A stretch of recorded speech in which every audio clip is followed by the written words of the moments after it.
কোথায় তুই? একটা ভালো সুখবর আছে, তাড়াতাড়ি আয়। হ্যাঁ, তাড়াতাড়ি আয়। A few moments later.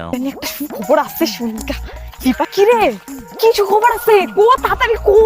বলি তো, ব্যাগপত্র কেন, আমরা ঘুরতে যাবো। হ্যাঁ, ঘুরতে যাবো। তাড়াতাড়ি বল, কি সুখবর বল। দাঁড়া, একটা সুখবর আছে, একটা দুঃখের খবর আছে, কোনটা আগে শুনবি বল। শালার ভূতের ব্রেকআপ হইছে, আগে দুঃখের খবরটাই শুনি। দুঃখেরটাই বল শুনি। আর বলিস না, বাড়িতে যাই না, গেছে বয়ফ্রেন্ডের কথা বের করে দিচ্ছে বাড়িতে। আর বলিস না। ইরাম, কি কোস? কেমন করে হইলো? সুখবরটা তো শুনলেই না। ও হ্যাঁ হ্যাঁ, সুখবরটা বল। তোর বাড়িতে বইলা গেছি আমি। क्या बोला तूने? তোর বাড়িতে বইলা গেছি আমি। गजब बेइज्जती है। বয়ফ্রেন্ড আছে, তোর বাড়ি থেকে বের করে দিবে। যা যা, ব্যাগ নিয়ে যা। যা, আমি একা কেন যাবো, তুইও তো যাবি। আরে যা না, তাড়াতাড়ি ব্যাগ নিয়ে আয়। দেখ তো, যা। ভালোবাসা কেন এত অসহায়।